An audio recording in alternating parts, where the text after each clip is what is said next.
Assalamualaikum warahmatullahi wabarakatuh. Apa kabar anak-anak sekalian? Sebelum kita mulai, seperti biasa, kita baca basmalah dulu ya dengan doa belajar. Bismillahirrahmanirrahim. Rabbi zidni ilman warzuqni fahman. Ya, kita lanjut ke materi saja karena kita sudah mempelajari materi ini. Ibu hanya mengulas kembali materi mari mengenal Rasul Allah ya. Mari mengenal Rasul Allah. Yuk.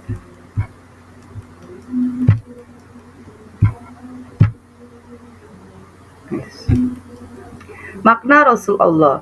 Rasul artinya utusan, sedangkan Rasulullah artinya utusan Allah Subhanahu wa taala, yaitu orang yang mendapatkan wahyu dan berkewajiban menyampaikannya kepada orang lain atau umat manusia. Yang B, tugas Rasul Allah. Nabi dan Rasul ialah insan biasa, pria yang dipilih oleh Allah Subhanahu wa taala untuk mendapatkan wahyu. Sebagaimana insan lainnya, Rasul pun hidup menyerupai kebanyakan manusia, yaitu makan, minum, berjalan-jalan, nikah, punya anak, merasa sakit, senang, susah, semakin tua, mati, dan sifat-sifat manusiawi lainnya. Para utusan Allah punya kiprah yang sangat berat, yaitu memimpin insan semoga hidup sejahtera dan senang di dunia dan akhirat. Agar kiprah itu sukses dan berhasil, mereka diberi sifat-sifat yang istimewa oleh Allah Subhanahu wa taala. Sifat tersebut lebih dikenal dengan sifat-sifat wajib bagi Rasul. Artinya sifat yang harus dimiliki oleh seorang Rasul, ya. Ya, Rasul di dalam surat Al-An'am ayat ke-48 berikut ini kita sama-sama membacanya ya. A'udzubillahi minasyaitonirrajim. Bismillahirrahmanirrahim. Wa ma nusirul mursalina illa mubasysyirina wa mundzirin. Dan tidak kami mengutus para rasul melainkan untuk memberi kabar gembira dan peringatan, ya. Sifat Rasul. Sifat Rasul ada 4. Yang pertama, Rasul itu bersifat sidik, artinya jujur dan benar. Seorang Rasul selalu benar dalam perkataan dan perbuatan. Tidak mungkin ia berkata dusta atau bohong. Yang kedua, Rasul harus amanah, artinya sanggup dipercaya. Seorang Rasul tidak mungkin khianat, dia wajib memberikan amanah Allahnya kepada umatnya. Semua perkataannya, perbuatan, dan tindakan Rasul harus benar dan dihentikan ingkar janji. Yang ketiga, Rasul bersifat tablik, artinya menyampaikan. Seorang Rasul harus memberikan pesan Allah Subhanahu wa taala kepada umatnya walaupun terasa sulit atau dianggap membahayakan. Rasul dihentikan menyembunyikan sesuatu yang telah diberikan Allah Subhanahu wa taala kepadanya. Yang keempat, bersifat fatona, artinya cerdas, berakal dan bijaksana. Seorang Rasul harus berakal dan cerdas akalnya, mempunyai kekuatan berpikir yang tinggi, dan punya hati yang higienis atau nalar budi yang tinggi. Dengan sifat ini, seorang Rasul sanggup menuntaskan kiprah kerasulannya dengan baik. Ya, sifat Rasul. Ada berapa sifat Rasul? Ada 4. Untuk lebih paham lagi, kita sama-sama nyanyi yuk. Ayo, sama-sama. Ayo kawan coba jawab, sifat Rasul ada berapa? Ada 4 itu jumlahnya, marilah kita sebutkan.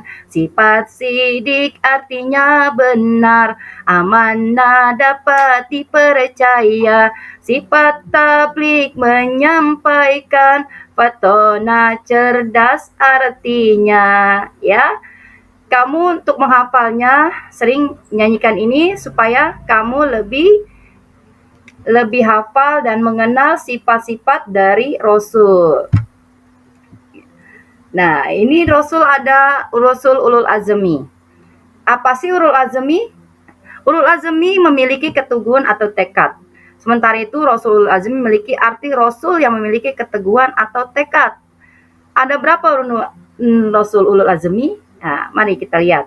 Yang pertama, Nabi Nuh alaihissalam. Nabi Nuh adalah keturunan ke-10 dari Nabi Adam alaihissalam. Ia mengajak manusia untuk menyembah Allah Subhanahu wa taala dan melarang menyembah kepada selain Allah Subhanahu wa taala. Yang kedua, Nabi Ibrahim alaihissalam. Nabi Ibrahim alaihissalam merupakan anak Azar, tukang membuat patung-patung untuk dijadikan sesembahan. Sementara itu, Nabi Ibrahim alaihissalam hidup di zaman Raja Namrud. Raja Namrud merupakan orang yang musyrik dan kufur. Next. Yang ketiga, Nabi Musa alaihissalam. Nabi Musa merupakan putra Imron keturunan Bani Israel. Sementara itu, Nabi Musa alaihissalam hidup di zaman Raja Fir'aun.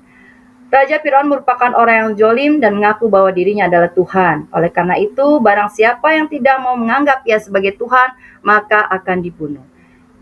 Yang keempat, Nabi Isa alaihissalam. Nabi Isa merupakan putra Maryam. Dengan kekuatan Allah SWT, Nabi Isa alaihissalam dilahirkan dengan perantara ibu saja. Keajaiban ini menjadi ujian kepada manusia, percaya atau tidaknya kepada kekuasaan Allah SWT. Saat menjalankan dakwanya, Nabi Isa direncanakan akan dibunuh dengan cara disalib. Yang terakhir yaitu Nabi kita, Nabi Muhammad SAW. Nabi Muhammad adalah Nabi serta Rasul terakhir di muka bumi. Sementara itu, Nabi Muhammad SAW telah dipilih oleh Allah SWT untuk menyempurnakan ajaran agama Islam. Ya, kemudian Nabi Muhammad diberi mukjizat yang luar biasa oleh Allah SWT. Mukjizat pertama adalah Al-Quran, kemudian mukjizat kedua adalah yang dialami oleh Nabi Muhammad SAW adalah ketika adanya peristiwa Isra Mi'raj. Saat itu Rasulullah melakukan perjalanan menuju ke langit untuk bertemu dengan Allah SWT. Setelah peristiwa tersebut, turunlah perintah untuk melakukan sholat 5 waktu. Akan tetapi dakwah yang dilakukan Rasulullah melewati berbagai rintangan.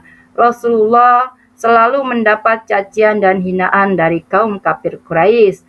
Dengan kesabaran dan ketabahan yang dimiliki Nabi Muhammad SAW, maka Nabi Muhammad SAW diberi gelar Ulul Azmi dan sebagai Khatamul Anbiya, penutup para nabi dan rasul. Ya, dari para rasul mempunyai sifat terpuji para Rasulul Azmi. Ya, yang pertama terpuji atau mahmudah, yang kedua jujur, al-amanah, yang ketiga pemaaf, al-afu, yang keempat tekun, al-qusu, yang kelima malu kalau dirinya tercela atau al-hayu, yang keenam bersih, an-nazafa, yang ketujuh pemurah, al-saku, yang kedelapan sabar, as-sabru. Dan sifat terpuji itu terbagi menjadi dua, yaitu terpuji kepada Allah yang telah menciptakan alam semesta, dan sifat terpuji kepada manusia penghuni alam semesta. Ya, sifat terpuji Ulul Azmi terdapat dalam surat Al-Ahzab ayat 7. Mari sama-sama kita simak. A'udzubillahi minasyaitonirrajim. Bismillahirrahmanirrahim. Wa iz akhadna minan nabiyina mitsaqahum wa minka wa min Nuh wa Ibrahim wa Musa wa Isa bin Maryam wa akhadna minhum mitsaqan ghalidha. Ya, yang artinya, dan ingatlah ketika kami mengambil perjanjian dari nabi-nabi dan dari kamu sendiri, dari Nuh, Ibrahim, Musa, Isa putra Maryam, dan kami telah mengambil dari mereka perjanjian yang teguh. Ya, sini sudah dijelaskan bahwa di dalam surat Al-Ahzab sudah jelas, termasuk dari Rasul Ulul Azmi, dia sudah mengambil perjanjian yang teguh dengan Allah. Ya, dari sini ada yang mau bertanya? Ya, kita lanjut. Kalau tidak ada yang bertanya, kita nyanyi sekali lagi ya. Nanti setelah itu baru kita mengerjakan latihan. Ayo sama-sama. Ayo kawan coba jawab, sifat Rasul ada berapa? Ada 4 itu jumlahnya.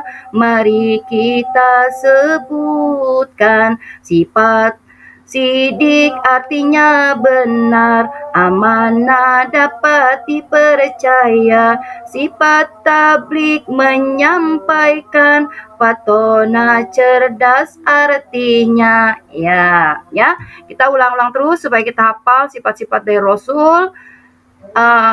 Untuk materi hari ini cukup sampai di sini. Nanti kamu latihan dengan guru kelas kamu ya.